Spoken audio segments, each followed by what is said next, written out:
Hello and welcome to this week's episode of the FreeMan cast. This is Daniel, your host, with Josh, our regular co-host, who is back in town, back from Paris. How are you today, Josh? Very good. Fantastic. I'm very well, thanks. Very well. You know, enjoying the sun from the inside, enjoying looking at it, not the actual sunlight. You know, Europe's going through a heat wave at the moment, right? When I left Paris, it was in the upper 30s. And for you Americans out there, it got above 100 degrees. And there is no air conditioning. And then when I came back, I didn't come across any air conditioning. Yeah. When I returned to Sofia, Bulgaria, the temperature was at least 10 degrees cooler Celsius. So it was about 80 degrees Fahrenheit. Yeah. I think it felt hotter than in Paris. There's humidity here. Okay. Of course. And it was such a murky sky when I got back. Yeah. But I love being back here. I went straight to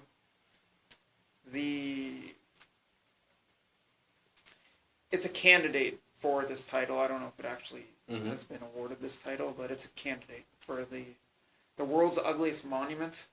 It's located in front of Endika, which is the National Palace of Culture. Yes. Here in Bulgaria. Yeah. It's known as the Eiffel Tower of Bulgaria or something. Yeah, so I tried to do a photo contrast of that with the Eiffel Tower.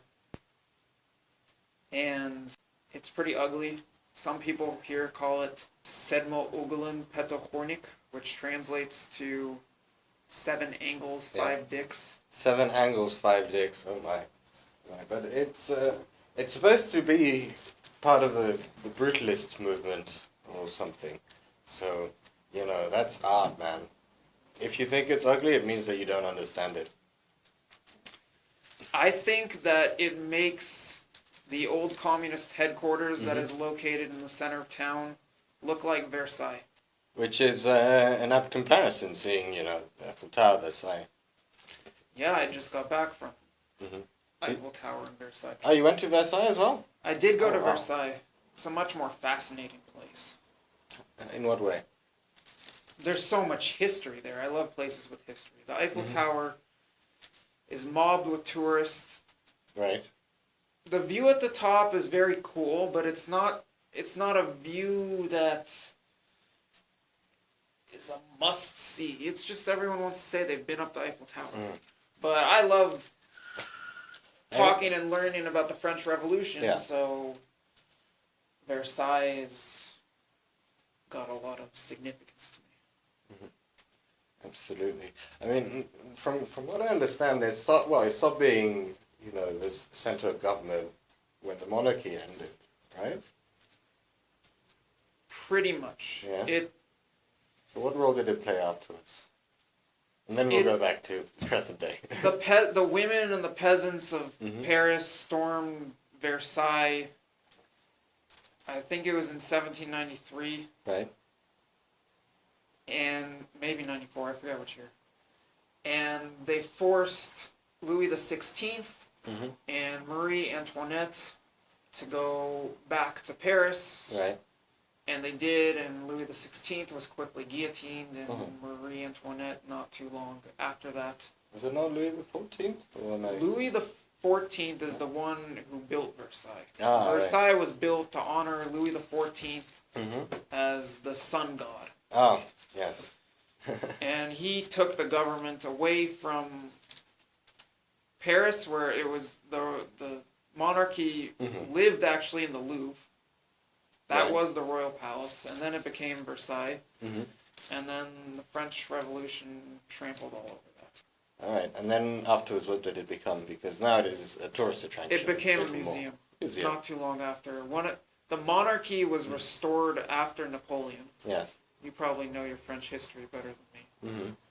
And one of the kings, I forget his name, but one of the French kings in the 19th century turned Versailles into a museum. Okay. Probably during the July monarchy. All right. Okay. Awesome. So, what are your big takebacks from Paris? I want to cut down cursing on this broadcast, but Paris is fucking beautiful. Yeah.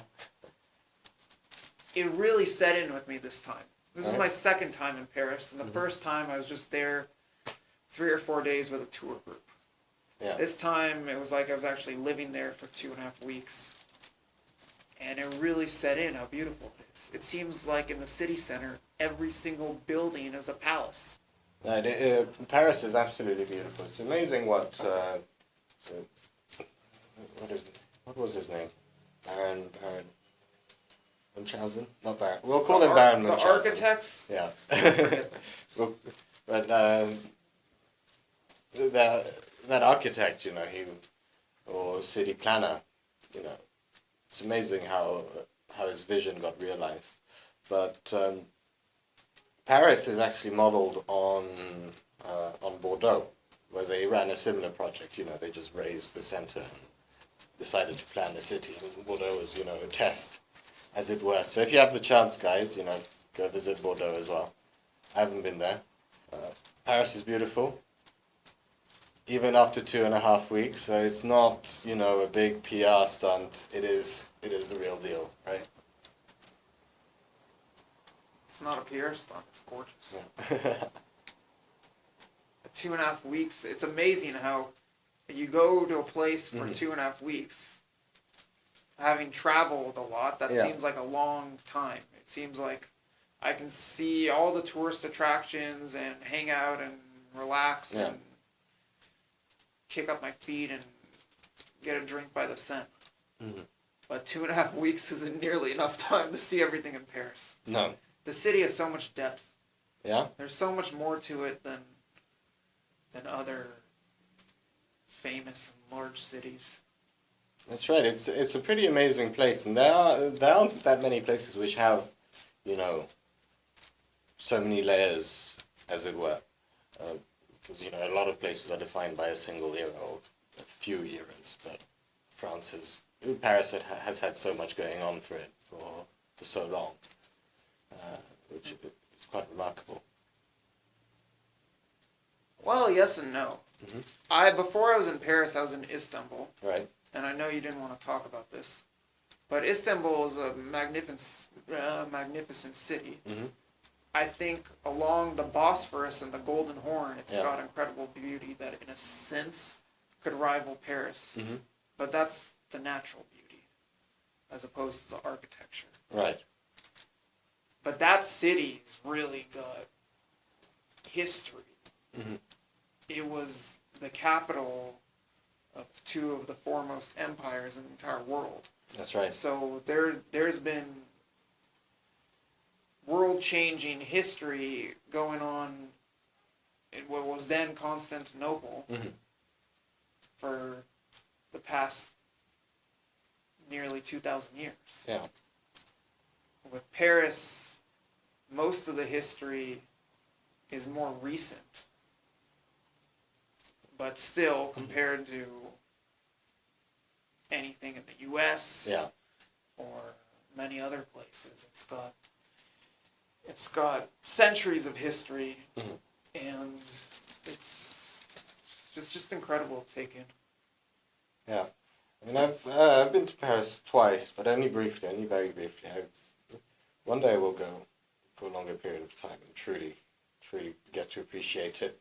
Now, another beautiful city is Prague, which I was there quite recently, and I was pretty blown away by its architectural beauty. I mean, it's, you know, if you ask for somebody's description of, you know, the typical Central European city, you know, from a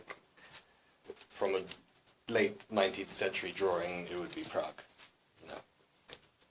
And everything is really well maintained. It's a beautiful place. Okay, it has spires. Yeah. But what else? It has spires. I've never been to Prague. I want to go. Well, it's known as the city of 1,000 spires. There are probably a few more than 1,000. What's going on in Prague? I mean, it's pretty amazing because in spite of having been part of the communist bloc, most of the city was preserved, unlike Bucharest, for example, where, you know, large tracts were destroyed for, you know, to make way for these massive boulevards. This was not the case in Prague. And, you know, you have things dating back from, you know, the 13th, 14th century, which is still standing. And yeah, it's really beautiful and surprisingly cheap, suspiciously cheap. I don't know what's going on there, but like, you know, normally tourist traps are expensive, right? As was Paris in your experience, correct?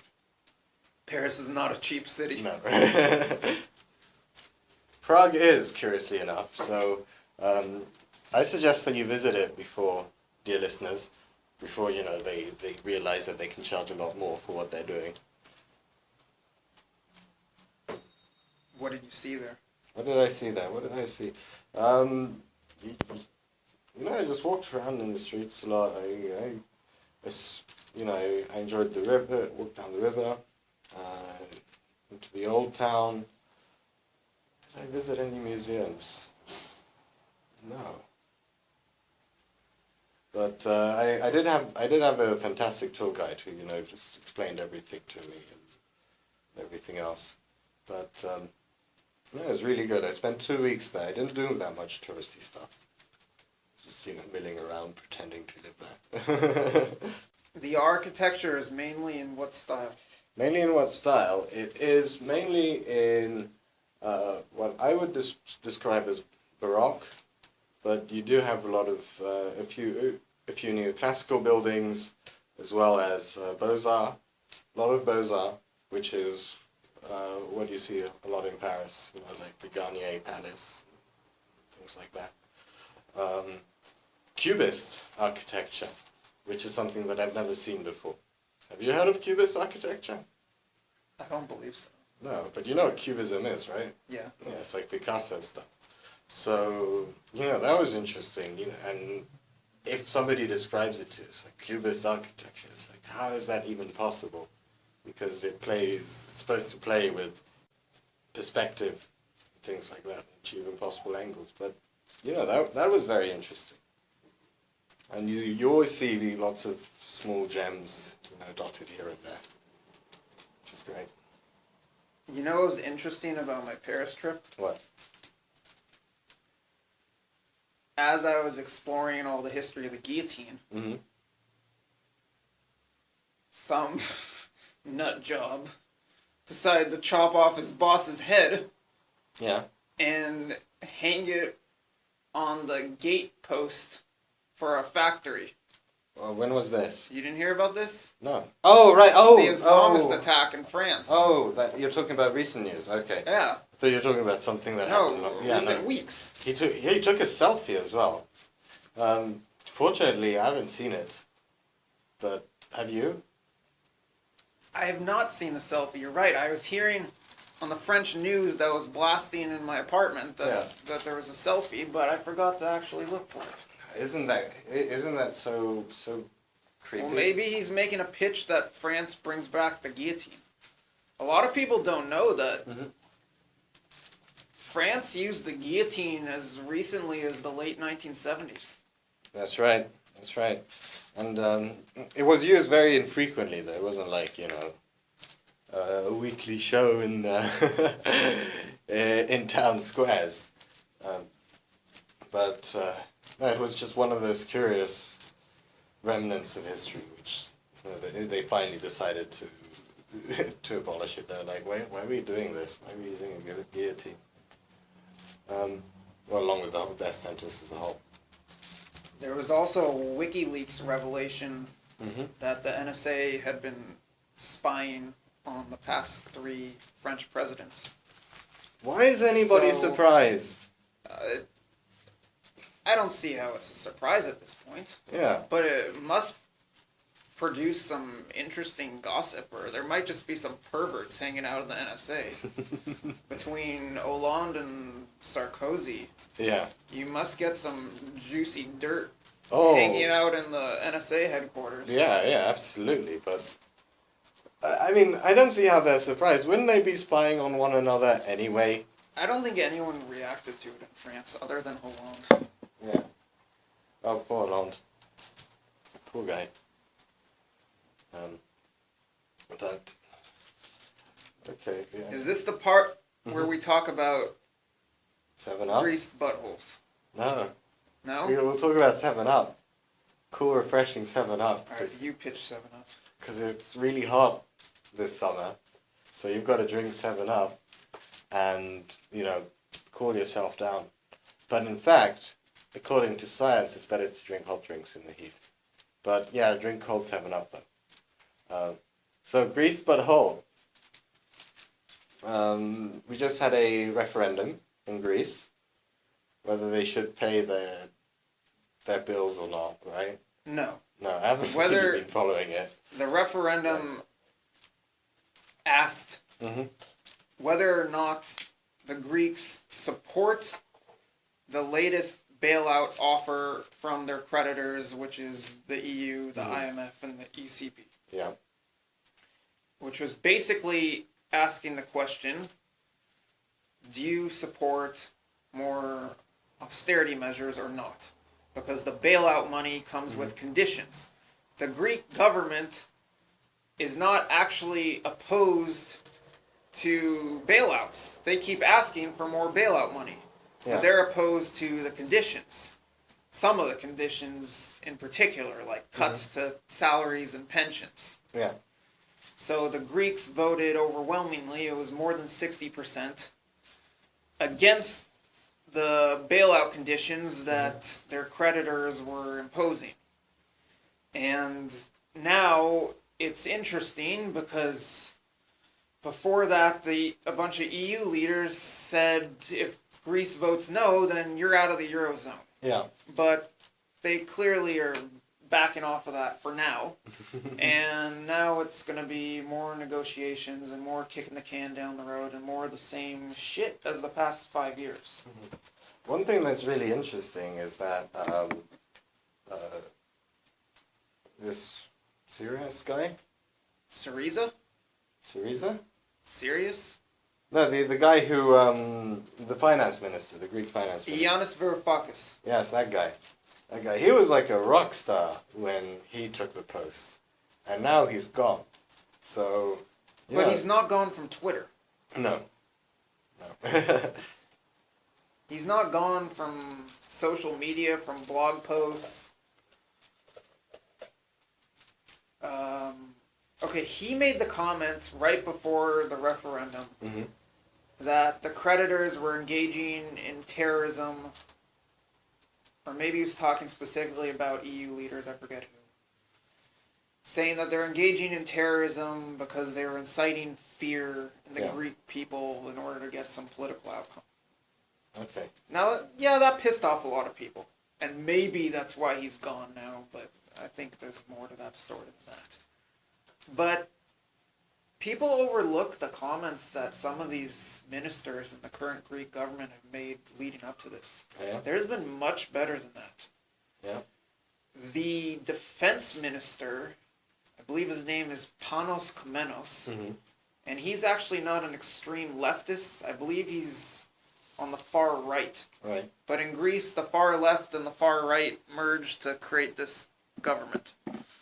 And he made a comment a few months ago saying that if Greece didn't get more bailout money or reparation money from Germany, I forget which one it was, because there were people in the Greek government who were threatening to seize German assets in Greece if they didn't get more reparation money from World War II.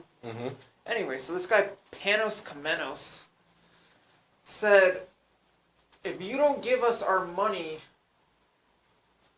then we're going to give passports to jihadists and send them straight to Berlin.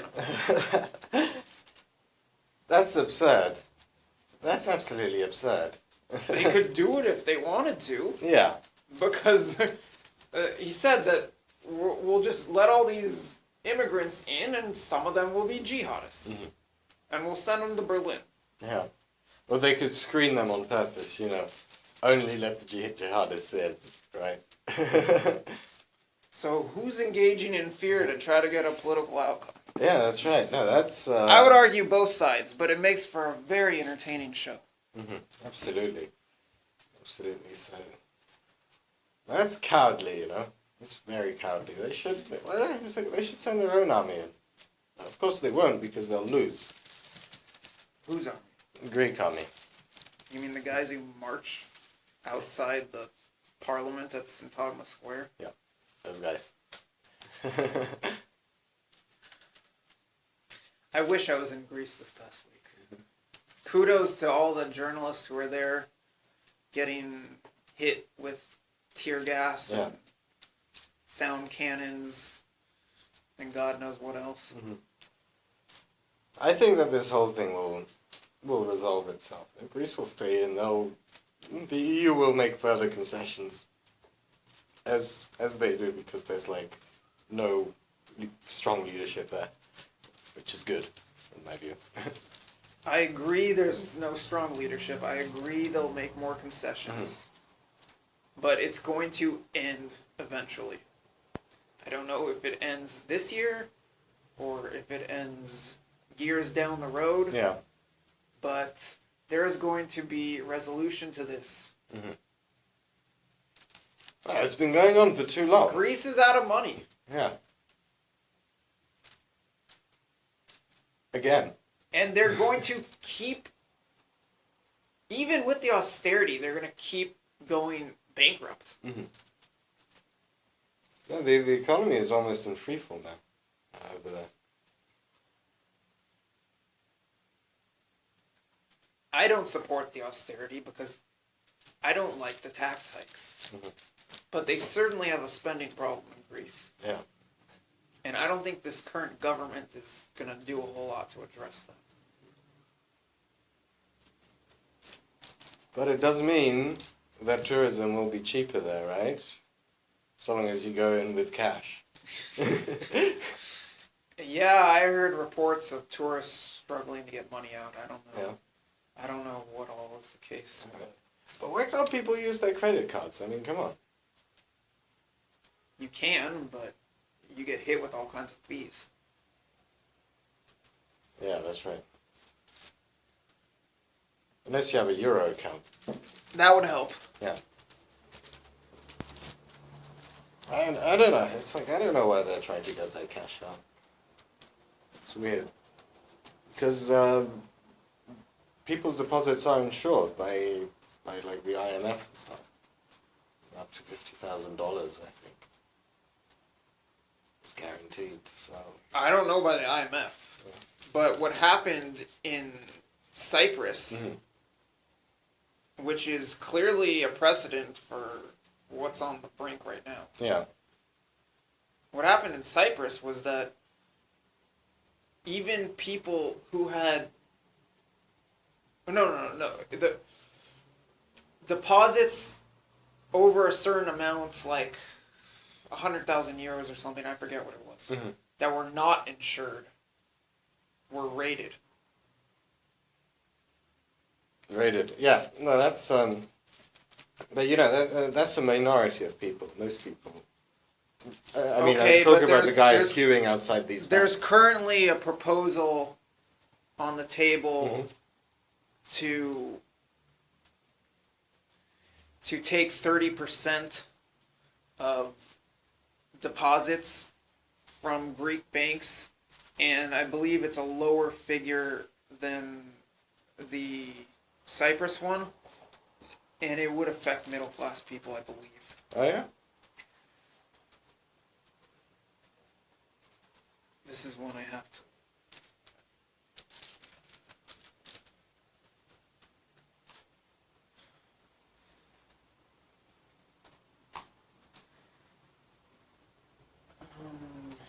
Yeah, it came out yesterday. The process is called a bail-in. Bail-in? As opposed to a bailout. Okay. What exactly is the difference? In a bailout, which pretty much the whole world is familiar with at this point, Yeah. the government takes taxpayer money and gives it to the banks to prop them up to supposedly avert some financial Armageddon. Mm-hmm. And a bail-in, which is what happened in Cyprus a couple years ago, there's a bank holiday, which is a joke because it's not much of a holiday. It just means you suddenly don't have access to your money. All right. And that's what's been going on in Greece for the past week. And a bail-in means that to avert a financial Armageddon, supposedly, the government and the banks agree that the banks will confiscate deposits. And they set a certain figure, like deposits over 100,000 euros, we're taking 30%. Something like that. Yeah. And that's currently under discussion in Greece. I'm looking up right now what the reports were yesterday on the possibility.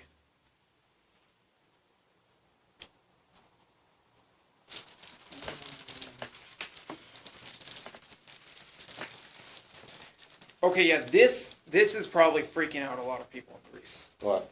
The reports yesterday were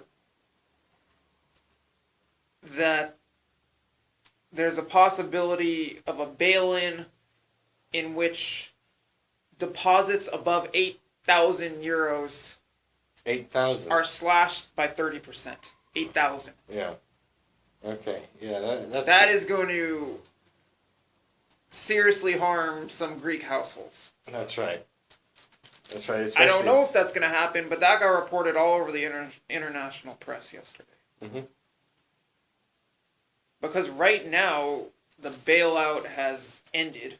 Yeah. It expired a week ago. Right. And the government has already defaulted on its IMF payment. Uh-huh. And it can't pay its creditors. It's got much bigger bills coming up. And the banks are in serious jeopardy because there's been all these people taking their money and fleeing out of the country or just moving the money out of the country. And everyone who's there wants to get their money out. Yeah. So there's the possibility of a bank run and a bunch of banks could collapse in Greece. Mm-hmm. But as with what happened in 2008 in the U.S., the Greek government working together with the EU is, I'm sure, going to do something to try to stop a bank run. And that might involve having this thing called a bail-in. Yeah. But it's not, it isn't stopping the bank run. I mean, these queues are a bank run, right? This is a bank run. This is what's happening. Correct. They've slowed the bank run right now by forcing people to wait in super long lines and only being allowed to take out 60 euros a day. Mm-hmm. But if they take those capital controls off, then there could be a bank run that actually produces bank failures. Yeah. Which I would argue is a good thing. But that's not the take of governments and banks. No. Well, you do need banks to fail. You need companies to fail at some point. This is the natural business cycle. It's a correction, right? Which we're avoiding because, this kind of correction is rather painful, as it were. But, there aren't very easy solutions. There certainly are not. The day of reckoning has come. The correction is going to be painful. But if you keep postponing the correction, then it's only going to become a larger and more painful correction. That's right. Hey, Greg is inviting us to Sandansky. No, I invited myself to Sandansky. Yeah. And I'll explain why. Okay. There was a report in EU Observer that I believe it's a Bulgarian reporter who writes for EU Observer, went to Thessaloniki last weekend, Right. or some point in the past week, and it indicated in the article that as a joke, Mm-hmm. he was asking the restaurant owner in Thessaloniki if he would take Bulgarian leva. And the guy And did? the guy said, yes, I want those Bulgarian leva. Mhm. I'm going to go take them across the border to this town, Sandanski, Right. which is in southern Bulgaria, and exchange the leva for euro. And so, on my way back from France, I had euros, and I still have some. Yeah. I thought, okay, why not go to Sandanski and see if I can sell my euros at a premium to Greeks coming in from Thessaloniki. And if not, maybe just get to meet them and hear what they have to say. Yeah. You'd also get an inflated rate, I imagine.